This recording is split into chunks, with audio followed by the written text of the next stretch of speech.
வணக்கம் மக்களே, இன்னைக்கு நம்ம என்ன பார்க்க போறோம் அப்படின்னாக்கா, பட்டினத்தார் அவருடைய வாழ்க்கை வரலாறு தாங்க பார்க்க போறோம். பட்டினத்தார் முற்பிறவியில எப்படி இருந்தாரு அப்படின்னு நான் முதல்ல சொல்லிடுறேன். அதாவது பாத்தீங்கன்னா, ராவணன் இருக்கிறாப்புல, அவர் சிவன்கிட்ட மிகப்பெரிய சிவபக்தர். அவர் தவம் இருக்கிறாரு. தம்பிகள் எல்லாம் கூட்டிட்டு போய் தவம் இருக்கிறாரு. குபேரன் அவங்களும் அவருக்கு தம்பி முறை ஆகுது. கும்பகர்ணன் எப்பவுமே தூங்கிட்டே இருக்கணும், எந்த சூழ்ச்சி நடந்தாலும் சரி நான் தூங்கிட்டே இருக்கணும் அப்படின்னு சொல்லி ஒரு வரம் வாங்குறாப்புல. விபீஷனும் அப்படிதான் வரம் வாங்குறாப்புல. ராவணன் எந்த எதிரிகள் கொல்லணும் அப்படின்னு சொல்லி ஒரு வில்லு கேட்கிறாப்புல. சிவதனுசு அப்படின்னு சொல்லி ஒரு வில்லு சிவம் கொடுக்குறாப்புல.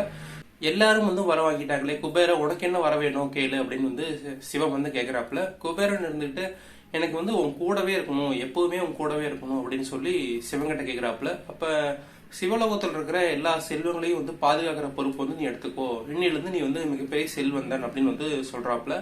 அப்பதான் பூலோகத்தை பாக்குறாப்புல. பூலோகத்துல இருக்கிற எல்லா உயிர்களையும் பார்த்து ரொம்ப ஆச்சரியப்படுறாப்புல. எப்படி மரம் செடி கொடிகள் மாங்கனி மக்கள் எல்லாம் ரொம்ப சந்தோஷமா இருக்காங்க. அதாவது அந்த காலத்துல ரொம்ப சந்தோஷமா இருக்காங்க, இப்ப இல்ல. அப்ப மக்கள் எல்லாம் மகிழ்ச்சியா ரொம்ப சந்தோஷமா இருக்காங்களே, பூலோக வாழ்க்கை ரொம்ப இன்பமா இருக்குமோ அப்படின்னு சொல்லி ரொம்ப அந்த மாயை அப்படின்னு சொல்லுவாங்க இல்லையா, அந்த விளிம்புல இருக்காப்புல. அப்பதான் சிவம் அந்த மாயை விலகணும் அப்படின்னாக்கா நீ பூமிக்கு போய் வாழ்ந்துதான் ஆகணும் அப்படின்னு சொல்லிட்டு, நீ பூமிக்கு போய் வாழ்ந்து பாரு, உன்னுடைய ஆசையை தீர்த்துக்கோ அப்படின்னு சொல்லி சிவம் வரம் கொடுக்குறாப்புல. இங்க பூமியில திருத்தொண்டீஸ்வரர் அப்படிங்கிற பேர்ல தான் பிறக்கிறாரு. அவர் 16 வயசு ஆனதுக்கு அப்புறம் கல்யாணம் பண்ணிடுறாரு. கல்யாணம் ஆனதுக்கு அப்புறம் பாத்தீங்கன்னா குழந்தை இல்லையே அப்படின்னு சொல்லி ஒரு வருத்தம் ஏற்படுது. மிகப்பெரிய செல்வந்தர், கடல் சார்ந்த வாணிகம் அந்த வியாபாரம் எல்லாம் பண்ணிட்டு இருக்காரு.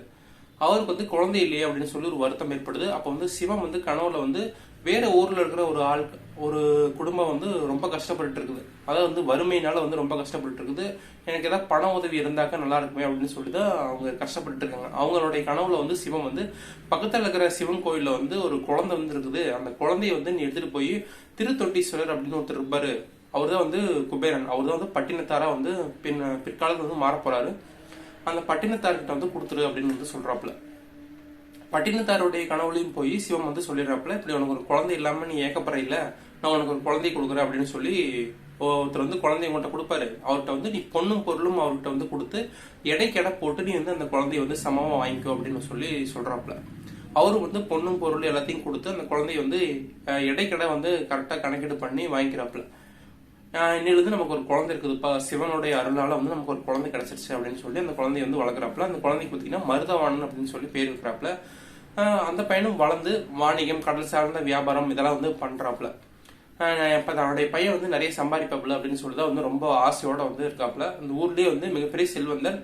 மன்னனுக்கு இணையா அங்க ஒரு ஊர்னு எடுத்துட்டாக்கா அந்த ஊர்ல மன்னன்லாம் மன்னராட்சி காலம் தானே. அப்ப மன்னர்கள்லாம் நமக்கு ஈடு இணையா ஒருத்தர் செல்வந்தன் இருக்கிறாப்லையே அப்படின்னு சொல்லி மன்னர்களும் மரியாதை கொடுப்பாங்களாம். அந்த மாதிரி நிறைய ஹெல்ப்ஃபுல்லா நிறைய விஷயங்கள் செஞ்சிருக்காப்ல. கடல் சார்ந்த யானைகளும் செய்யும் போது நிறைய பணம் கிடைக்கும் அப்படின்னு சொல்லிதான் பையன்கிட்ட எதிர்பார்ப்புல. ஆனா பையன் என்ன பண்ணாப்புல, முதல் முறையா வாணிகம் செஞ்சுட்டு வியாபாரம் எல்லாம் செஞ்சுட்டு வரும்போது வெறும் தவிட்டு ரொட்டி வாங்கிட்டு இருக்காப்புல. என்னடா இது, நம்ம பையன் பண காசெல்லாம் நிறைய கொண்டாடுவான்னு பார்த்தாக்கா எதப்போ வாங்கிட்டு வந்திருக்காப்புல அப்படின்னு சொல்லி இது பண்றாப்புல. அந்த நேரம் புயல் வெள்ளம் இதெல்லாம் இருந்திருக்குது. மற்ற ஆட்கள்லாம் கொண்டாந்துன்னா சர்க்கரை இந்த மூட்டை உணவுப் பொருட்கள்லாம் கொண்டாந்துருக்காங்க, அதெல்லாம் தண்ணிலேயே அடிச்சுட்டு போயிடுச்சுங்க அப்படின்னு சொல்றாப்புல. நம்ம பையன் விவரமா இருக்கான், எல்லாத்தையும் கொண்டாந்துருக்கான் அப்படின்னு பார்த்தாக்கா எல்லாமே மூட்டை மூட்டையே வெறும் ரொட்டியாவே இருக்கு அப்படின்னு சொல்லி இதா இருக்கு நினைக்கிறாப்புல. அப்பதான் இவன் என்னத்தை சம்பாதிச்சா அப்படின்னு சொல்லி அந்த ரொட்டி எடுத்து இப்படி போடையில தான் அந்த ரொட்டிக்குள்ள பாத்தீங்கன்னா நிறைய வைர நகைகள்லாம் இருந்திருக்கு. அப்பதான் பையனுடைய அருமை புரியுது. ஓ, பையன் இவ்வளவு விவரமா இதுக்குள்ள விஷயம் எடுத்து வந்திருக்காப்லையா அப்படின்னு சொல்லிட்டு பையனை திட்டிட்டமே அப்படின்னு சொல்லி பையன் வீட்டுக்கு போயிருக்காப்புல. வீட்டுக்கு போனதுக்கு அப்புறம் வீட்டுல இருக்கிற அவங்க அம்மாட்ட சொல்லியிருக்காப்புல, அப்பா அந்த பெட்டியை கொடுத்துருமா, என்னை தேடுவாப்புல, நான் தேடும் போது நான் இருக்க மாட்டேன், இந்த பெட்டி அவர் கையில் கொடுத்துரு அப்படின்னு சொல்லி அவர் வெளியில கிளம்பி போயிடுறாப்புல. அதுக்கப்புறம் பையன் தேடி வீட்டுக்கு வர்றாப்புல. பையன் எங்க அப்படின்னு கேட்கும்போது தான் நிறைய வைரங்கள்லாம் நிறைய ஜொலிக்கிற வைரங்கள்லாம் சம்பாரிச்சு வளர்ந்துருக்காப்புல அப்படின்னு சொல்லி ரொம்ப ஆனந்தத்துல பையனை ரொம்ப ஆனந்தமா தேடுறாப்புல. அப்பா வந்தோடனையுமே என்னை தேடுவாப்புல, அப்ப இந்த பெட்டி உங்க கையில கொடுத்துரு அப்படின்னு சொல்லி அம்மா கொடுக்குறாங்க. பையன் மூட்டையிலேயே அவ்வளவு பெரிய விஷயம் வச்சிருந்தான். அப்ப பெட்டிக்குள்ள எத்தனை வச்சுட்டு போனோம் அப்படின்னு சொல்லி பெட்டி திறந்து பாக்குறாப்புல. காதிருந்த ஊசி கூட கடைசி காலத்துல வராது அப்படின்னு சொல்லி அதுல எழுதி இருக்குது. அப்பதான் அவருக்கு புரியுது, தன்னுடைய சிவமே வந்து இவருக்கு வந்து சொன்ன மாதிரி வந்து எடுத்துக்கிறாரு. சிவனே வந்து நமக்கு வந்து பையனா வந்து கிடைச்சிருக்காப்புல அப்படின்னு சொல்லி எல்லாத்தையும் புரியிறாப்புல. அந்த புரிஞ்சுக்கிட்ட நொடியில தான் வந்து எல்லாத்தையும் துறந்துட்டு நான் நீ வந்து பணக்காரன் கிடையாது அப்படின்னு சொல்லிட்டு ஒரு துறவு வாழ்க்கையை வந்து மேற்கொள்றாப்புல. மருதவாணன் பையன் தான் வந்து சிவனா வந்து பிறந்திருக்காப்புல, அவரு தான் வந்து தனக்கு பையனா வந்து இருந்திருக்காப்புல அப்படிங்கிறத புரிஞ்சுக்கிறாங்க. அதுக்கப்புறம் தான் வந்து பட்டினத்தார் வந்து எல்லாத்தையும் தொடர்ந்து செல்வங்கள் அனைத்தும் வந்து எதுவுமே வந்து நிலை இல்லை, தன்னுடைய மனைவியும் வந்து நிலை இல்லை, பெத்த அம்மாவும் வந்து நிலை இல்லை, எது ஒரு நிலையானது அப்படின்னு பார்த்தோன்னா இறைவனுடைய அருள் மட்டும்தான் நிலையானது அப்படின்னு சொல்லிட்டு எல்லாத்தையும் மீறிட்டு நான் துறவு வாழ்க்கையை மேற்கொள்றேன் அப்படின்ட்டு போறாரு. அப்பதான் வந்து அவங்க அம்மா சொல்றாங்க, எனக்கு நீ செய்ய வேண்டிய கடமை இருக்குது, அதை என்ன செய்வேன் அப்படின்னு சொல்லுவேன். அந்த கடமைக்கு நான் கரெக்டா வந்துருவேன் அப்படின்னு சொல்லி சத்தியம் செய்கின்றாரு. மனைவி வந்து சொல்றாப்புல, என்னை விட்டுட்டு போறீங்களே, நான் உங்களை எப்படிலாம் பத்திரமா பாத்துக்கிட்டேன், இந்த மாதிரி என்னை விட்டு போறீங்களே அப்படின்னு சொல்றாப்புல. உடல் சார்ந்த விஷயங்கள் வந்து நிலையானது இல்லமா, உயிர் சார்ந்த விஷயங்கள் வந்து இறைவனோட கலக்கிறது, அதுதான் வந்து நிலையானது. அதனால வந்து நான் எல்லாத்தையும் விட்டுட்டு நான் போறேன், இறைவன் வந்து உனக்கு வந்து பதில் சொல்லுவாரு அப்படின்னு சொல்லிட்டு அங்கிருந்து எல்லாத்தையும் விட்டுட்டு கிளம்புறாப்புல. கட்டின ஒரு துண்டோட வந்து கிளம்புறாப்புல. எல்லாத்துக்கிட்டையும் போய் பிச்சை எடுத்து இறைவனையே வந்து தினமும் நினைச்சு அந்த சாப்பாடை வந்து சாப்பிட்றாப்புல. இப்படி அண்ணன் வந்து அவருக்கு ஒரு தங்கை இருந்திருக்காங்க. அண்ணன் வந்து இப்படி பிச்சை எடுத்துட்டு இருக்காப்புலையே, அவர் எப்படியாவது கொண்டுறணும், ஏன்னா நமக்கு கௌரவ குறைச்சலா இருக்குது, நம்ம ஊருக்குள்ள வந்து இவ்வளவு பெரிய பணக்காரனா வந்து இருந்திருக்கோம், தன்னுடைய அண்ணன் வந்து இப்படி பிச்சை எடுக்கிறதுனால நமக்கு வந்து கௌரவ குறைச்சலா இருக்குது, தன்னுடைய பிள்ளைக்கும் வந்து கல்யாணம் பொண்ணு பையன் யாரும் கொடுக்க மாட்டேங்கிறாங்க இப்படி பிச்சை எடுக்கிறதுனால அப்படின்ட்டு அவரை கூப்பிட்டு சாப்பாடு விருந்து வைக்கலாம் அப்படின்னு சொல்லிட்டு சாப்பாடு போடலாம் அப்படின்னு சொல்லிட்டு அவரை கூப்பிட்டு சாப்பாடு பரிமாறுறாப்புல. அந்த சாப்பாடு பரிமாறும் போது பார்த்தீங்கன்னா அதில் விஷத்தை கலந்துடுறாப்புல. இவன் எப்படியே ஒன்று போய் சேர்த்தோம், நமக்கு இங்கே ஒரு தொல்லை முடிஞ்சதுன்னு இருக்கட்டும் அப்படின்னு சொல்லி விஷத்தை கலந்துடுறாங்க. பட்டினத்தார் அது வந்து சாப்பிடும் போது தான் வந்து அது தெரிஞ்சுக்கிறாப்புல இதில் நஞ்சு கலந்துருக்குது அப்படின்னு சொல்லிட்டு வீட்டு கூரை மேலே வந்து வீசி எறிகிறாப்புல. அந்த கூரை வந்து அப்படியே பார்த்தீங்கன்னா பத்தி தெரியுது. அப்பதான் தங்கச்சியை பார்த்து சொல்றாப்புல, தன்வினை தன்னை சுடும் அப்படின்னு சொல்லிட்டு அங்கிருந்து கிளம்பிடுறாப்புல. மறுபடியும் கோயிலே போய் என்ன பண்றாப்புல, தவம் இருக்கிறாப்புல. அந்த நாட்டுடைய மன்னன் வந்து பாக்குறாப்புல. இப்படி எல்லாத்தையும் விட்டுட்டு துறவு வாழ்க்கையை மேற்கொள்றையே உனக்கு என்ன கிடைச்சது இல்லை அப்படின்னு கேட்கும் போதுதான் வந்து ரஜினி சார் வந்து ஒரு விஷயம் வந்து சொல்லியிருப்பாரு இல்லையா, பாபா புக்கு வெளியிடப்போ ஒரு கதை சொல்லியிருப்பாரு இல்லையா, அந்த கதை வந்து இருக்கும்.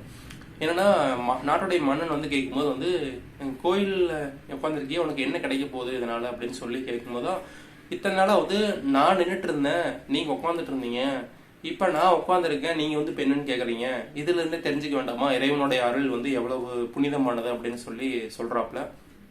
அப்ப நாட்டுடைய மன்னன் வந்து என்னைக்குமே இறைவன் தான் வந்து நம்மளுடைய கடைசி காலம் வரைக்கும் வருவாப்புல அப்படின்னு சொல்லிட்டு அந்த இடத்த விட்டு கிளம்புறாப்புல. வேற சிவன் கோயிலுக்கு போய் நம்ம தவம் இருப்போம் அப்படின்னு சொல்லி ஊரை விட்டு வேற ஊருக்கு போறாரு. அங்க போய் தவம் இருக்கும் போதுதான் வந்து ஒரு திருடன் வந்து மன்னனுடைய வீட்டுல வந்து எல்லா பொருட்களையும் வந்து திருடிட்டு அந்த ஊருக்குள்ள வந்து தப்பிச்சோட பாக்குறாப்புல. அப்ப எல்லாரும் வீரர்கள்லாம் சேர்ந்து பிடிக்க ஆரம்பிக்கிறாங்க. அப்பதான் வந்து ஒரு கோயில் இருக்குது, அந்த கோயில்ல போய் அந்த முத்து மாலை வந்து இப்படி வீசிட்டு மீதி இருக்கிற எல்லாத்தையுமே வந்து சுருட்டிட்டு எல்லாத்தையும் எடுத்துட்டு போறாப்புல. ஏன்னா கீழே விழுந்துருச்சு, அதை பாதியில கண்டுபிடிச்சிருவாங்க அப்படின்ட்டு எல்லாத்தையும் தூக்கி வீசிட்டு அப்படியே தெரிச்சு ஓடுறாப்புல. அப்பதான் வந்து வீரர்கள்லாம் வரும்போது வந்து பாத்தீங்கன்னா யார் திருடனா இருப்பான் அப்படின்னு சொல்லிட்டு எல்லா பத்தி தொலைவும் போதுதான் இவர் உள்ள உட்காந்து தவம் பண்ணிட்டு இருக்காரு. கோயிலுக்குள்ள உட்காந்து தவம் பண்ணிட்டு இருக்காரு. அவருக்குள்ள மேல வந்து முத்துமாலை கழுத்துல இருக்குது. திருட வீசின முத்துமாலை வந்து அவர் கழுத்துல போய் மாட்டிச்சு. இதை பார்த்தோன்னே இவர்தான் திருட அப்படின்னு சொல்லி வெளியே வா, கோயிலுக்குள்ள போய் ஒளிஞ்சிருக்கியா அப்படின்னு சொல்லிட்டு மன்னன் கிட்ட கூட்டிட்டு போறாங்க. மன்னன் கிட்டையும் வந்து ஒரு சிரிச்சபாடியே வந்து ஒரு மாதிரி பேசுறாரு.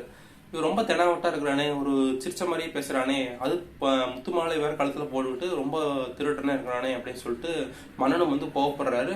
அங்க இருக்கிற எல்லாருமே சொல்றாங்க இவன் திருடன் திருடன் சொல்றாப்புல. ஆனா முகத்தை பார்த்தா அப்படி தெரியல, அவன் திருடன் மாதிரியே தெரியல, ஒரு திருடனா இருந்தா அப்படி இருக்க மாட்டாப்லையே, ஒரு பயந்துகிட்டு இருப்பாப்லையே, ஒரு சிரிச்ச மாதிரி இருக்காரு அப்படின்னு சொல்லிட்டு எல்லாருமே சந்தோஷத்தோட பாக்குறாங்க.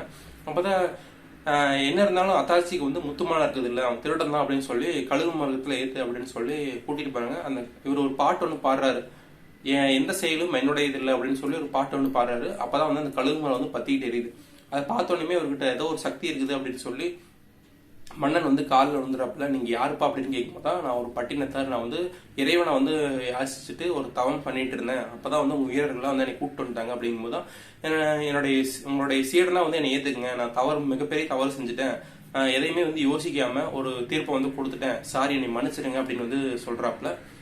அப்போ வந்து என்னுடைய சீடனா வந்து நீங்க இருந்துக்குங்க அப்படின்னு சொல்லி ரெண்டு பேருமே வந்து ஒரு கோயில்ல போய் ஒரு மலை அடிவாரத்துல பாத்தீங்கன்னா இவர் ஒரு பக்கம் பிச்சை, நீங்க ஒரு பக்கம் பிச்சை எடுங்க, நான் ஒரு பக்கம் பிச்சை எடுக்கிறேன் அப்படின்னு சொல்லிட்டு இருக்காங்க. இவர் ரெண்டு பேருமே வந்து பிச்சை எடுத்துட்டு இருக்காங்க. அப்புறம் நாய் வந்து கூட வந்து இவரு கூட வந்துடுது. யாரு அந்த மன்னன் கூட வந்து வந்துடுது.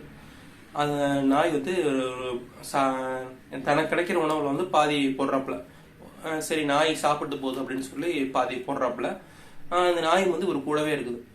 அவங்கள விட உடல் ஊனமுற்றோர் இவங்கெல்லாம் வந்து சாப்பாடு வேணும் அப்படின்னு கேட்கும்போது தான் வந்து என்கிட்ட சாப்பாடு இல்லை, நானே பிச்சை எடுத்து தான் இருக்கிறேன், உள்ள ஒருத்தர் குடும்பத்தோட வாழ்ந்துட்டு இருக்காரு, அவர்கிட்ட போய் நீங்க கேளுங்க, அந்த மலை சுத்தி வந்தீங்கன்னா அப்படி ஒருத்தர் இருப்பாரு அப்படின்னு கேட்கும்போது தான் வந்து அந்த மன்னன் வந்து மன்னன் கிட்ட போய் கேட்குறாங்க, ஏதாவது சாப்பாடு தான் போடுங்க அப்படின்னு சொல்லி. இவர் தான் பட்டினத்தார் தான் சொல்லி விட்டாரு அப்படின்னு சொல்லி சொல்றாங்க.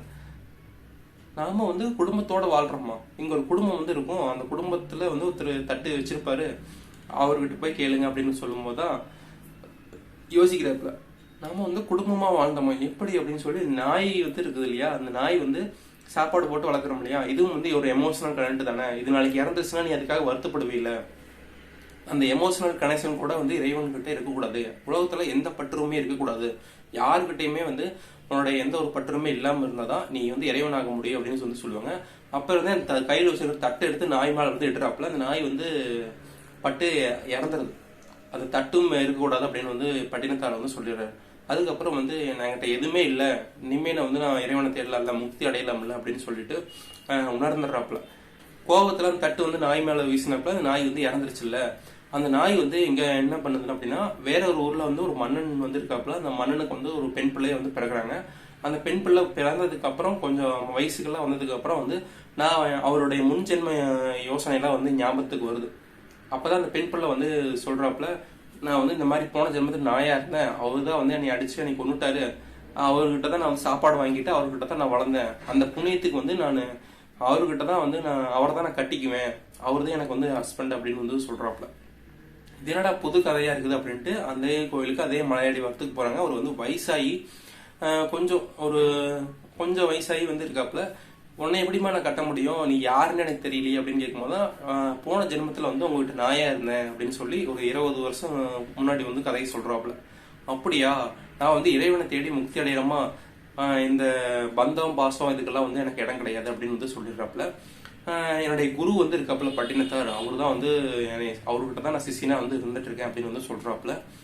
இதுக்கு என்ன செய்யறது அப்படின்னு யோசிச்சுட்டு இருக்கும் போதுதான் இறைவன் வந்து தூண்ல இருந்து தோன்றி முக்தி கொடுத்துட்றாப்புல. அதாவது ஒரு ஜோதி பலமா வந்து 2 பேருமே வந்து அந்த நாயா இருந்து பெண்ணா மாறினாங்க இல்லையா, அவங்களுக்கும் சீடனா இருந்தாப்புல இல்ல பட்டினத்தார்கிட்ட 2 பேத்துக்குமே வந்து முக்தி கொடுத்து ஒரு ஜோதியா வந்து ஐக்கியமாகி இறைவனோட கலந்துடுறாங்க. ஆனா பட்டினத்தாருக்கு வந்து ஒரு பொறாமையா இருக்கு, என்னடா இது நம்ம இறைவனை தேடிட்டே இருக்கோம், ஒவ்வொரு ஊரா போய் நம்ம தேடிட்டு இருக்கோம், ஆனா இவர் நம்மளுடைய சீடனுக்கு வந்து கொடுத்துட்டாரு அப்படின்னு சொல்லி அவருக்கு ஆச்சரியமா இருக்குது. அப்ப இறைவன்கிட்ட கேட்கும் போது வந்து சொல்றாப்புல, என்னைக்குமே வந்து குரு பக்தி தான் வந்து ரொம்ப ரொம்ப புனிதமானது, உங்கள்கிட்ட சீடனா இருந்தார்ல அவரு தான் வந்து ரொம்ப இறைவனை வந்து தேடினாப்புல, குரு பக்தி தான் வந்து முக்கியத்துவம் கொடுக்கணும் அப்படின்னு சொல்லிட்டு அவருக்கு தான் முதல்ல முக்தி கொடுப்பேன் அப்படின்னு சொல்லி கொடுத்துட்டாப்புல. நீ இன்னும் செய்ய வேண்டிய காரியங்களும் நிறைய இருக்குது அப்படின்னு சொல்லி சொல்றாப்புல. அதுக்கப்புறம் தான் வந்து அவருடைய தாயார் வந்து நினைவுகிறாப்புல. அவங்க தாய் வந்து இறந்துட்டாப்புல அப்படின்னு சொல்லி ஒரு நியூஸ் வருது. அந்த தாயை போய் பார்த்துட்டு வாழை மட்டையெல்லாம் வச்சு அவரை வந்து இறைவனோட வந்து ஐக்கியமாகணும் அப்படின்னு சொல்லி ஞான சிருஷ்டியால வந்து இறக்குறக்கு அந்த விறகெல்லாம் வச்சு எரிப்பாங்க இல்லையா, அந்த விறகெல்லாம் எடுத்துட்டு வாழை மட்டையை வச்சு இவர் வந்து இவருடைய பார்வையினாலேயே வந்து அந்த நெருப்பு வந்து வர வச்சு எரிச்சறாப்புல. அதாவது ஞானத்தினால வந்து அந்த ஆன்மா வந்து கலக்கட்டும் அப்படின்னு சொல்லி ஒரு பாட்டும் பாடி அவங்க அம்மா வந்து இறுதி சடங்கெல்லாம் முடிச்சுட்டு மறுபடியும் வராப்புல. அதுக்கப்புறம் தான் வந்து ஒரு கடற்கரை வந்து வராப்புல. கடற்கரைகிட்ட வந்து குழந்தைங்களாம் வந்து விளையாடிட்டு இருக்காங்க. அவங்க வந்து பாத்தீங்கன்னா ஒரு கூடையை வச்சு இவர் வந்து மறைஞ்சு வேற ஒரு இடத்துல வந்து வராப்புல. இப்படி மாய வித்தைகள்லாம் வந்து செஞ்சுட்டு இருக்காப்புல. அப்படி ஒவ்வொரு கூடைய ஒரு வேற ஒரு இடத்துல வந்து வரும்போது ஒரு கூடையை எடுக்கும்போது வந்து வரல. அந்த கூடையில் என்ன இருந்தது பாத்தீங்கன்னா சிவலிங்கமா வந்து மாறிடுறாரு.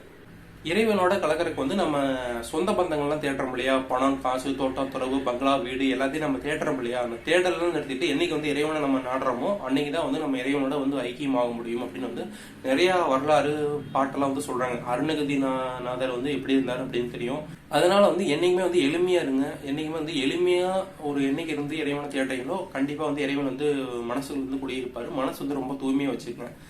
இதுதான் வந்து இந்த கதையிலிருந்து நம்ம தெரிஞ்சுக்கூடிய ஒரு வரலாறா வந்து இருக்கும். இதுதான் வந்து பட்டினத்தாருடைய வாழ்க்கை வரலாறு. நெக்ஸ்ட் வீடியோ சந்திக்கிறேன். எல்லாத்துக்கும் பாய் மக்களே.